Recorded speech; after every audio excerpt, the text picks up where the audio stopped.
اللہ کریم نے قرآن مجید میں فرمایا ہے کہ لَقَدْ مَنَّ اللَّهُ عَلَى الْمُؤْمِنِينَ إِذْ بَعَثَ فِيهِمْ رَسُولًا، فرمایا تحقیق اللہ نے مومنوں پر احسان فرمایا ہے کہ انہیں اپنا رسول عطا فرمایا۔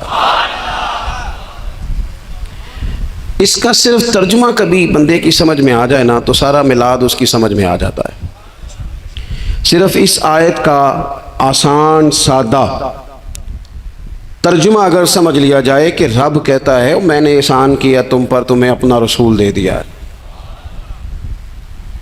وہ دو عالم کی رحمت ہیں، وہ جہاں چاہتے وہیں رہتے، یہ تو ان کی مہربانی ہے کہ یہ عالم پسند آیا۔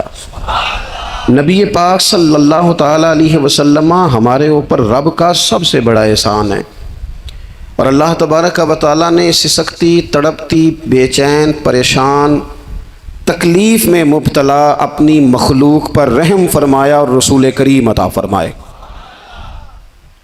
نبی پاک صلی اللہ تعالیٰ علیہ وسلم کی تشریف آوری نے ایک ایک ذرے پر احسان کیا، حضور سے ایک ایک نگر، ایک ایک پتہ فیض یاب ہوا، لیکن بعض چیزیں ایسی ہیں جنہیں خصوصی طور پر سرکار نے نوازا، بعض معاملات پر خاص کرم نوازی حضور نے فرمائی۔ ایک اہم مسئلہ ہے عقیدے کا مسئلہ۔ جس بندے کا کوئی عقیدہ نہیں نہ ہوتا، کوئی نظریہ نہیں ہوتا، کوئی اس شخص کا خاص مزاج نہیں ہوتا سمجھنے والا، ماننے والا، وہ بندہ بھی بیچارہ کوئی زندگی کا لطف نہیں اٹھا پاتا۔ اس کا کوئی نظریہ ہی نہیں ہے، کوئی سوچ ہی نہیں ہے، کوئی اس کی فکر ہی نہیں ہے اس نے کس طرف جانا ہے۔ عقیدہ نہ ہو بندے کا، یعنی دنیا میں معاذ اللہ کچھ ایسے لوگ پائے جاتے ہیں جو سرے سے اللہ تعالیٰ کوئی نہیں مانتے، زندگی کیسے گزرے گی؟ وہ اپنی توجہات کا قبلہ کسے بنائیں گے؟ اور پھر دنیا میں کچھ لوگ ایسے گزرے جو کئی خداؤں کے قائل، کئی، اور پھر اہل عرب کا تو یہ حال کہ 360 بتوں کے سامنے جھکتے۔ مجھے بتائیے جس بندے کو یہی خبر نہ ہو میرا خالق اور مالک کون ہے، جس کو یہی پتہ نہ ہو کہ میرا رزق کہاں سے آتا ہے، میں نے مانگنا کہاں سے ہے، جسے یہ خبر ہی نہ ہو کہ میری دعاؤں کا رخ کس طرف ہونا چاہیے، اس کی بھی کوئی زندگی ہے؟ نبی پاک علیہ السلام نے سب سے بڑا احسان یہ فرمایا ہے کہ ہمیں عقیدہ توحید سکھایا ہے۔ حضور نے ہمیں ہر جگہ سے چھڑا کے رب کریم کی بارگاہ میں سجدہ کرنے کا حکم دیا ہے۔ عرب کے لوگ جو تھے وہ بڑی وہم کا شکار تھے، بڑی اوہام پرستی کا شکار تھے۔ یہ آج کل بھی وہم بہت زیادہ ہے نوجوانوں میں، یعنی کوئی فیصلہ پکا ہے ہی نہیں، کوئی پکی بات ہی نہیں کرتے، یہ کر لوں کہ نہ کروں، اگر آپ کہتے ہیں تو کر لیتا ہوں، ویسے اس میں فلانی کمزوری بھی ہے، اور اگر میں نے نہ کیا تو فلاں مشکل بھی ہے۔ بھئی جس بندے نے قوت فیصلہ ہی نہیں پائی، اس نے ارادہ ہی پکا نہیں کیا کہ اس نے کدھر جانا ہے، تو وہ سفر کیسے کرے گا؟ سفر تو اس بندے کا مکمل ہوتا ہے جو سفر شروع کرتا ہے۔ عرب کے لوگ بھی بڑے اوہام پرستی کا قائل تھے۔ وہ جب قربانیاں کرتے تھے تو ان کا گوشت لا کے کعبے کی دیواروں کے ساتھ ملا کرتے تھے، یہ قبولیت کی علامت ہے۔ سارے کپڑے اتار کے کعبے کا طواف کرتے تھے، جب احرام باندھ لیتے، حج عمرے کا ارادہ کرتے تو دروازوں سے داخل نہیں ہوتے تھے۔ وہ کہتے تھے کہ دروازے گناہگار ہیں اور ہم چونکہ اب نیک کام کر رہے ہیں لہذا اوپر سے ہو کے آئیں گے۔ رسول کریم علیہ السلام نے انہیں ان سارے وہموں سے، ساری پریشانیوں سے، ان ساری بدشگونیوں سے نکال کے کہا اللہ تمہارا مالک ہے، اللہ تمہارا محافظ ہے، ہوگا وہ جو رب چاہے گا۔ ذرا سی بات پہ سہم جانا، ذرا سی بات پہ ڈر جانا۔ حضور نے لوگوں کو قوت فیصلہ عطا کی، اور اتنی بڑی قوت فیصلہ حضور نے دی کہ کل تک جو فیصلہ کر نہیں نہ پا رہے تھے، آج انہوں نے اس طرح کے فیصلے کیے کہ اپنی ساری کی ساری اولادیں لے کر وہ میدانوں میں کھڑے ہو گئے۔ وہ ڈٹ گئے کہ ہم نے کفر کے مقابلے میں جہاد کرنا ہے۔ انہوں نے طے کر لیا کہ حق کیا ہے، سچ کیا ہے۔ نبی پاک علیہ السلام نے ہمیں عقیدہ توحید دیا، اور وہ طے کر کے دیا ہے نبی پاک نے۔ سجدہ سوائے اللہ کے کسی کو جائز، اگر کوئی عبادت کی نیت سے کرتا ہے تو سجدہ کفر ہے، اور اگر تعظیم کی نیت سے کرتا ہے تو حرام ہے۔ اعلیٰ حضرت بریلوی رحمۃ اللہ علیہ نے 50 کے قریب دلائل کتاب و سنت سے، اور 100 سے زیادہ دلائل فقہ اور اصول فقہ سے بیان فرمائے ہیں کہ کسی اور کے لیے تعظیمی سجدہ بھی حرام ہے۔ نبی پاک علیہ السلام تشریف فرما تھے تو کچھ جانوروں نے آ کے حضور کے قدموں پہ سجدہ کیا، پیش نظر ہے وہ نوبہار، اور سجدے کو دل ہے بے قرار، روکیے سر کو روکیے، یہی تو امتحان ہے۔ کچھ جانوروں نے جب سجدہ کیا تو صحابہ عرض کرنے لگے یا رسول اللہ صلی اللہ تعالیٰ علیہ وسلم ہمارا بھی دل کرتا ہے۔ تو حضور نے فرمایا بھی سجدہ سوائے رب کے کسی کے لیے جائز نہیں ہے، ہاں اگر جائز ہوتا تو میں خاتون سے کہتا کہ اپنے شوہر کو سجدہ کرے۔ نبی پاک علیہ الصلوۃ والسلام نے حد بندی کر دی۔ اور پھر دیکھیں یہ جو ہم میلاد مناتے ہیں نا، یہ میلاد اللہ تعالیٰ کی توحید کا بہت بڑا اعلان ہے۔ ہم کہتے ہیں نبی پاک کا میلاد ہوا، جس کا میلاد ہوتا ہے وہ خدا نہیں ہوتا، جو پیدا ہوتا ہے وہ رب۔ جب ہم میلاد منا رہے ہوتے ہیں تو ہم یہ بتا رہے ہوتے ہیں بھئی حضور خدا نہیں، حضور تو 12 ربیع الاول کو پیدا ہوئے، تو جو پیدا ہو رب پیدا، لم یلد ولم یولد، اللہ تبارک و تعالیٰ پیدا نہیں ہوتا، مالک تو ازلی ابدی شان رکھتا ہے۔ اس لیے عقیدہ توحید بندے کو مضبوط کر دیتا ہے۔ انسان جب عقیدہ توحید والا ہو جاتا ہے، اور نبی پاک علیہ السلام دنیا میں رب کی طرف بلانے آئے، وداعیا الی اللہ باذنہ وسراجا منیرا، حضور نے لوگوں کو اللہ کی جانب دعوت دی۔ جب انسان توحید والا ہو جاتا ہے تو مضبوط ہو جاتا ہے، وہ کسی سے نہیں ڈرتا، وہ سمجھتا ہے ہونا تو وہ ہے جو میرا رب چاہے گا، مجھے پریشان ہونے کی ضرورت کیا ہے۔ پھر اس کا بھروسہ بھی اللہ تعالیٰ پر، اس کی امیدیں بھی اللہ رسول سے، اس کی توجہات کا قبلہ بھی سارا ادھر ہی۔ تو حضور نے لوگوں کو عقیدہ دیا، مضبوط کیا۔ رسول پاک صلی اللہ تعالیٰ علیہ وسلم نے ذہنوں کو پختگی عطا فرمائی۔ تو سب سے بنیادی چیز حضور کا جو احسان ہے وہ عقیدہ ہے۔ پھر بعض خاص طبقات پر حضور نے خاص احسان کیا۔ آج بھی پوری دنیا میں ڈھنڈورا پیٹا جاتا ہے عورتوں کے حقوق کا، پوری دنیا کے اندر، اور بعض لوگ عورتوں کو بڑا دھوکہ دیتے ہیں، کہتے ہیں تمہیں حق نہیں ملتے لہٰذا تم سڑکوں پہ آ جاؤ، معاذ اللہ، تمہیں حق نہیں ملتے لہٰذا تم معاذ اللہ بازاروں کی رونق بن جاؤ۔ عورتوں کو بڑا پریشان کیا جاتا ہے حقوق کے تعلق سے۔ نبی پاک علیہ السلام کی آمد سے پہلے کوئی خاتون کے ساتھ سلوک اچھا نہیں کیا جاتا تھا، اس کا کوئی جائیداد میں حصہ نہیں تھا۔ عورت کا خامد اگر فوت ہو جاتا تو وہ اپنے سسرال کے خاندان کی پراپرٹی بن جاتی معاذ اللہ، اور جس کے مرضی چاہے سپرد کر دیتے۔ ہندوستان کے بعض علاقوں میں ایسی کبھی رسمیں بھی پائی جاتی تھی کہ بعض عورتیں اپنے خامد کے ساتھ جل جانا مناسب سمجھتی تھی کہ بعد میں کوئی زندگی تو ہوگی نہیں، اور بیوہ خاتون اور طلاق یافتہ خاتون، اس کے بارے میں تو لوگوں کا خیال تھا کہ شاید یہ خاتون بالکل سوسائٹی اور سماج کا حصہ ہی نہیں ہونی چاہیے۔ قربان جائیں، یہ اعزاز میرے نبی پاک نے دیا ہے۔ حضور نے پہلی شادی ہی اس خاتون سے کی ہے جن کا پہلے بھی نکاح ہو چکا تھا، اور خاتون کو حضور نے حقوق دیے، جائیداد میں حصہ دیا۔ کہا جو بیٹیوں کی بہنوں کی پرورش کر کے آئے گا اور اچھی پرورش کر کے انہیں روانہ کر دے گا، جس طرح میری 2 انگلیاں جڑی ہوئی ہیں میرے ساتھ جڑ کے جنت میں جائے گا۔ اور ایک روایت میں فرمایا کہ جب کسی کے ہاں بیٹی پیدا ہوتی ہے نا تو اللہ فرشتوں کو بھیجتا ہے، اور وہ اس کے گرد کھڑے ہو جاتے ہیں اور گھر والوں کو سلام کہتے ہیں، اور کہتے ہیں یہ ضعیفہ ایک ضعیفہ سے پیدا ہوئی ہے، یہ کمزور، یعنی صنف کے لحاظ سے کمزور نازک بچی، ایک نازک ماں سے پیدا ہوئی ہے۔ فرشتے کہتے ہیں جو اس کی پرورش کرے گا نا، اللہ قیامت تک اس کی مدد کرے گا، اس کی ہمیشہ مدد ہوتی رہے۔ اور نبی پاک صلی اللہ تعالیٰ علیہ وسلم کی خدمت میں آ کے جب خواتین نے کہا تھا نا یا رسول اللہ ہمارے تو دین دنیا کے معاملات میں مردوں کے تعلق سے کمزوری ہے، کئی دن تو ہم ویسے نماز نہیں پڑھ سکتی مہینے میں، کئی دن تو ہم ویسے عبادات کے قریب نہیں جا سکتی، جہاد پہ ہم نہیں جاتی، گواہی ہماری مردوں کے برابر نہیں، تو یا رسول اللہ صلی اللہ علیہ وسلم ہمارا بھی کوئی اعزاز ہے؟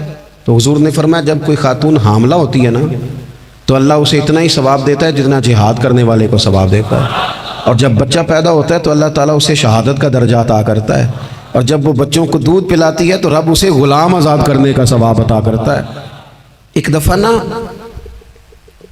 نبی پاک صلی اللہ تعالیٰ علیہ وسلم کی خدمت عالی مرتبت میں حضرت عائشہ صدیقہ رضی اللہ تعالیٰ عنہ نے ایک واقعہ عرض کی حضور آج میرے ساتھ عجیب معاملہ ہوا، میں گھر میں اکیلی تھی تو ایک خاتون 2 بیٹیوں سمیت آئی، اس نے کہا کہ میں بھی بھوکی ہوں، میری بیٹیاں بھی پریشان ہیں، کھانا نہیں کھایا۔ سیدہ پاک کہتی ہیں یا رسول اللہ میرے پاس بھی 3 کھجوریں تھیں گھر میں پڑی، یہ 2 جہاں کے شاہ ہیں پر پاس کچھ رکھتے نہیں، اور 2 جہاں کی نعمتیں ہیں ان کے خالی ہاتھ میں۔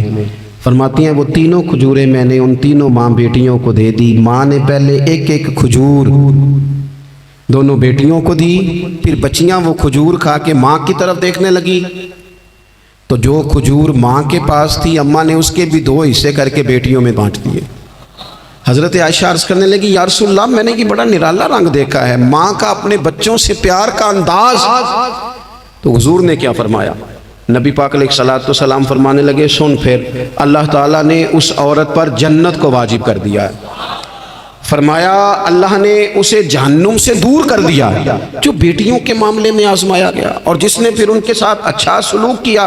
اپنا حضور کا عمل یہ تھا کہ حضور کی بڑی صاحبزادی سیدہ زینب رضی اللہ تعالیٰ عنہ، یہ حضور کی سب سے بڑی صاحبزادی ہیں، یہ بخاری میں آپ کو ملے گا کہ ان کی بیٹی جناب امامہ بنت زینب چھوٹی سی عمر تھی، تو جب حضور نماز کے لیے آتے تھے تو نواسی کو اٹھا کے ساتھ لے آتے تھے، اور وہ حضور نماز پڑھتے تھے تو وہ نبی پاک کے کندھوں پہ کھیلتی تھی۔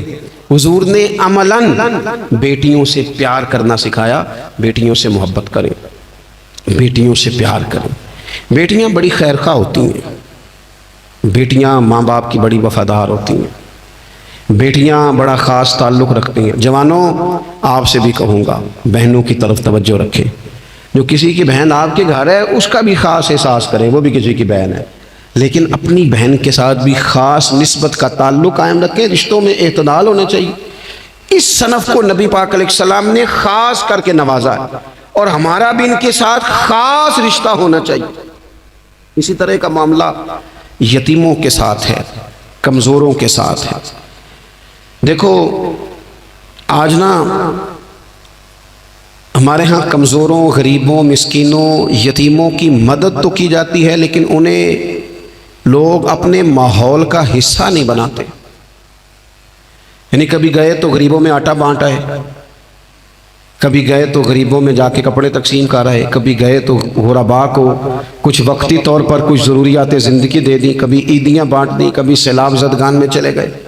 غرباء کو کچھ نہ کچھ صدقات تو دے دیے جاتے ہیں، ان پر کچھ خیرات تو کر دیا جاتا ہے، لیکن انہیں سوسائٹی کا ماحول کا حصہ نہیں بنایا جاتا۔ ایسا نہیں ہوتا کہ ان غرباء کے بچوں کو اٹھا کے بڑے شہروں میں لایا جائے، ان کی تعلیم کا خیال کیا جائے، انہیں اپنے ماحول میں رکھا جائے، ان کی بہترین پرورش کا بندوبست کیا جائے۔ کائنات میں بڑے لوگوں نے کام کیا ویلفیئر کا، بڑے لوگوں نے غریبوں کے ساتھ تعاون کیا، بڑے لوگوں نے محبت کی، سب قابل تعریف ہے، لیکن ہم نے یہ کیا کہ ان کی امداد تو کی، لیکن ان کی محرومیوں کا ازالہ نہیں کیا۔ اور وہ امداد لے رہے تھے تو ان کی پچھلی نسل بھی امداد لے رہی تھی، یہ نسل بھی امداد لے رہی ہے، اور خدا نہ کرے کہ اگلی نسل کو بھی امداد لینا پڑے۔ میرے نبی پاک صلی اللہ تعالیٰ علیہ وسلم کا انداز کچھ اس طرح کا ہے کہ امام بہقی نے لکھا ہے، حضرت بشیر بن عقبہ رضی اللہ تعالیٰ عنہ کہتے ہیں میرے والد انتقال کر گئے تھے، اور میں ایک جگہ پہ بیٹھ کر رو رہا تھا کہ نبی پاک صلی اللہ تعالیٰ علیہ وسلم میرے قریب سے گزرے، کیوں روتے ہو؟ یا رسول اللہ میرے والد کا انتقال ہو گیا، میری والدہ رخصت ہو گئی۔ تو یہ ہمیں حضور نے سبق دیا ہے، یہ یتیموں غریبوں کا خیال رکھنے کا یہ بھی ایک نقطہ، یہ بھی انداز ہے۔ کائنات کا بڑے سے بڑا درد دل رکھنے والا بندہ یہاں تک نہیں جا سکتا جو میرے رسول کریم نے بیان فرمایا۔ کہتے ہیں نبی پاک علیہ السلام فرمانے لگے بشیر بن عقبہ کیا تو اس بات پر راضی نہیں کہ میں تیرا باپ ہوں اور عائشہ تیری ماں ہو؟ آنا تجھے ہم شامل کر لیں اپنے گھرانے میں، آ جانا، مکمل تیرے معاملات کا خیال کیا جائے، تو آ جا۔ اتنا بڑا درجہ نبی پاک نے تو حضرت سلمان فارسی کے بارے میں بھی فرمایا کہ میں نے انہیں اپنی اہل بیت میں شامل کر لیا۔ رسول اللہ صلی اللہ تعالیٰ علیہ وسلم غرباء کے لیے، مساکین کے لیے، یتیموں کے لیے، ناداروں کے لیے جو خاص احسان بن کے آئے، وہ یہ والا لہجہ نہیں کہ ہم مطمئن ہو گئے کہ ٹھیک ہے ہم گئے تو تھے، اتنا پیکٹ بانٹ تو آئے، اتنا کچھ ہم نے دے تو دیا، فلانا کام کر تو لیا، اور ویسے وہ بھی کب تک کیا جب تک خبریں تیز تھیں۔ ہمارے ملک میں سیلاب آیا، میڈیا نے خبر دی، شور ہوا، لوگوں نے بڑی کوشش کی، الحمدللہ بڑے اچھے جذبات کا اظہار کیا، ڈھیر سارے لوگ وہاں گئے۔ میں آپ سے پوچھتا ہوں کہ کیا سیلاب زدگان سارے اپنے اپنے گھروں میں چلے گئے؟ ان کے گھر بن گئے؟ لیکن ہمارے جذبے کیوں ٹھنڈے ہو گئے؟ اس لیے کہ خبریں ٹھنڈی ہو گئی۔ ہم تو چلتے ہیں ٹرینڈ کے ساتھ کہ آج کل ٹرینڈ کیا ہے۔ اگر خبر ادھر کی ہے تو ذوق ادھر کا ہے، خبر ادھر کی ہے تو ذوق ادھر کا ہے۔ دیر پا کام کرنا اور خاص جذبات پیدا کرنا ان لوگوں کے لیے۔ حضرت سیدنا عبداللہ بن ابی اوفا رضی اللہ تعالیٰ عنہ روایت کرتے ہیں، ایک یتیم بچہ آیا تھا، اس نے عرض کی حضور میری ماں بھی بھوکی ہے اور میری ایک ہمشیرہ ہے وہ بھی بھوکی ہے، روٹی دا دکھ نہ پوچھو، روٹی تے بندہ کھا جاندی دے۔ یہ جو بھوک ہوتی ہے نا، بھوک، بہت سارے لوگ نا، میں ایک شادی میں تھا تو وہاں ایک دو لوگ کھانا کھا رہے تھے تو بعض لوگ انہیں دیکھ دیکھ کے مذاق کر رہے تھے، ویڈیو بنا رہے تھے، کہتے دیکھو کھانا ہی نہیں آتا، کیا انداز ہے، سارا ان کا منہ جو ہے وہ کھانے سے بھر گیا، ہاتھ دیکھو کہاں تک ان کے لتھڑ گئے، کیا انداز ہے۔ تو میں نے کہا تم ان کے کپڑے بھی تو دیکھو نا، انداز، بیٹھنا اٹھنا، کپڑے پہننا، یہ غریبی کا پتہ دیتے ہیں۔ بھوک جب تیز لگی ہو پھر کھانے کے آداب لوگوں کو یاد نہیں رہتے۔ غربت نے میرے بچوں کو تہذیب سکھا دی، اب وہ سہمے ہوئے رہتے ہیں، شرارت نہیں کرتے۔ وہ عزیز، ہوتا یہ ہے کہ جب انسان کو بھوک شدید لگی ہو نا، پھر اسے ڈاکٹر کی ہدایات نہیں یاد رہتی، پھر تو پیٹ کی آگ بجھانے کو لوگ دوڑتے ہیں۔ تو کہتے ہیں اس بچے نے آ کے عرض کی یا رسول اللہ صلی اللہ تعالی علیہ وسلم، ماں بھی بھوکی ہے، بہن بھی بھوکی ہے۔ حضور نے نا اسے 21 کھجوریں عطا فرمائیں، فرمایا 7 تیری، 7 تیری بہن کی، 7 تیری والدہ کی۔ اور یہ حضور نے 21 کھجوریں دی ہیں، یہ نبی پاک نے 21 دی ہیں، ہاں یہ حضور نے 21 دی ہیں۔ اور حضور تو اشارہ بھی کر دینا تو پھر روٹی ساری زندگی ختم نہیں ہوتی۔ وہ حضرت ابو ہریرہ کو بھی ملی تھی، فرماتے ہیں میں کئی سال کھاتا رہا، 1 کلو کھجوریں تھی پر ختم ہی نہیں ہوئی۔ 21 کھجوریں حضور نے دیں۔ حضرت معاذ بن جبل رضی اللہ تعالیٰ عنہ اٹھے اور دوڑ کے جا کے نا اس یتیم کے سر پہ ہاتھ پھیرا اور کہنے لگے پتر اللہ تجھے اپنے والد کا جانشین بنائے۔ تو حضور فرمانے لگے معاذ یہ تم نے کیا کیا؟ عرض کی حضور اس بچے کی بات سن کے میرا دل بھر آیا ہے، محبت نے انگڑائی لی ہے، تم نے یتیم کے سر پہ ہاتھ پھیرا ہے، یہ دیکھو حضور کا رشتہ۔ نبی کریم فرمانے لگے سن پھر جس نے کسی یتیم کے سر پر محبت سے ہاتھ ہی پھیر دیا نا تو اللہ ہر بال کے بدلے اسے ایک نیکی بھی عطا کرے گا، ایک گناہ بھی معاف کرے گا، ایک درجہ بھی بلند فرمائے گا۔ چلو ہاتھ ہی پھیر دیا، تو نے کچھ تو کیا یتیم کے ساتھ، تیرا کوئی تو اس سے رشتہ ہوا۔ اور تیسرا طبقہ ہے غلاموں کا، مسکینوں کا، غریبوں کا۔ میں اور آپ اس ملک میں رہتے ہیں جہاں کچھ لوگوں کو کھانا بھی نہیں وقت پہ ملتا، اور کچھ لوگ 5 لاکھ روپیہ گاڑی کا اس لیے اضافی دے دیتے ہیں کہ مجھے ذرا نا نیو ماڈل جلدی چاہیے۔ یعنی ایک طرف ملک کی حالت یہ ہے کہ بعض لوگوں کے پاس پیسے نہیں ہیں کہ بچوں کی فیس بھر سکے، لیکن دوسری طرف حال یہ ہے کہ نئے ماڈل کا موبائل اگر مارکیٹ میں آتا ہے تو وہ ختم ہو جاتا ہے، ملتا ہی نہیں، وہ شارٹ ہو جاتا ہے۔ کچھ لوگوں نے اس طرح کیا ہے کہ انہوں نے یہ سمجھا ہے کہ دولت شاید موج کرنے کے لیے ہمیں دی گئی ہے، ہم طرح طرح کے کھانے کھائیں، طرح طرح سے چیزیں اوڑیں، طرح طرح کے معاملات کریں۔ انہوں نے یہ طے کر لیا ہے۔ اس کا نقصان کیا ہوا ہے؟ اس کا نقصان یہ ہوا ہے کہ کچھ لوگ غربت کی سطح سے نیچے آ گئے ہیں بیچارے۔ نبی پاک کا جو احسان ان غریب لوگوں پر ہے، حضور علیہ السلام کے پاس نا حضرت عبداللہ ابن عمر روایت کرتے ہیں اور طبرانی میں موجود ہے، حضور کے پاس نا 10 دینار تھے۔ ہمارے پاس بھی پیسے ہوتے ہیں نا، لیکن وہ کچھ ہوتے ہیں ہمارے کھانا کھانے کے لیے، کچھ ہوتے ہیں آئس کریم کھانے کے لیے، کچھ اس لیے ہوتے ہیں کہ آج میری مرضی دا نہیں پکا، لہٰذا میں نے، ہمارے ایک دوست ہیں وہ کہتے ہیں کہ آج کل یہ ماحول بن گیا ہے کہ بچے اگر کہتے ہیں نا کھانا میری مرضی کا نہیں تو اماں کہتی ہے جا تو برگر کھا لے۔ کہتے ہیں ہمارے دور میں یوں نہیں ہوتا تھا، اگر ہم کہتے تھے نا کھانا میری مرضی کا نہیں تو پھر ہمیں ڈبل چیز کھانے کو ملتی تھی، ایک مار بھی کھانا پڑتی تھی اور وہ کھانا بھی کھانا پڑتا تھا۔ اور پھر کچھ پیسہ لوگوں نے صرف اس لیے سنبھال کے رکھا ہوا ہے کہ جو اضافی چیزیں ہیں نا، اضافی، میرا ویسے تجربہ نہیں ہے اور نہ میں نے زیادہ گہرائی سے دیکھا ہے، بس مجھے بتایا گیا ہے، اور پتہ نہیں اب بات درست ہے کہ نہیں، مجھے بتایا گیا ہے کہ پہلے لڑکیاں بیوٹی پارلر جاتی تھی، اب سنا ہے لڑکے بھی جاتے ہیں۔ اب خدا جانے یہ بات سچ ہے کہ غلط ہے۔ یہ جو اضافی اخراجات ہیں نا، یہ اگر ہم تھوڑے سمیٹ لیں، یعنی مولا علی شیر خدا کرم اللہ تعالی وجہہ الکریم مزدوری کر کے نکلے تو 2 کلو کھجوریں تھیں، حضور بس فرمانے لگے 1 کلو میرے بچے کھائیں گے اور کلو مدینے کے غریب بچے کھائیں گے، یعنی کل 2 کلو ظاہری طور پر کھجوریں ہیں، اس میں بھی دوسروں کا حصہ۔ ہمارے پاس جو مال آتا ہے، اگر تھوڑا سا نا ہم اسے یہ نہ سمجھ لیں کہ میرا ہی حق ہے، کسی کو اس میں سے ایک لقمہ بھی نہیں ملنا چاہیے، اگر ہم تھوڑا سا نا دل کشادہ کریں تو 3 لوگوں کا کھانا 4 بھی کھا سکتے ہیں، 4 کا کھانا 5 بھی کھا سکتے ہیں، 6 کا کھانا 7 کا کھانا 10 بھی کھا سکتے ہیں۔ شرط یہ ہے کہ دل کشادہ ہو، دل دریات سمندروں ڈونگے کون دلاں دیا جانے، تھوڑی سی نا کشادگی پیدا کی جائے۔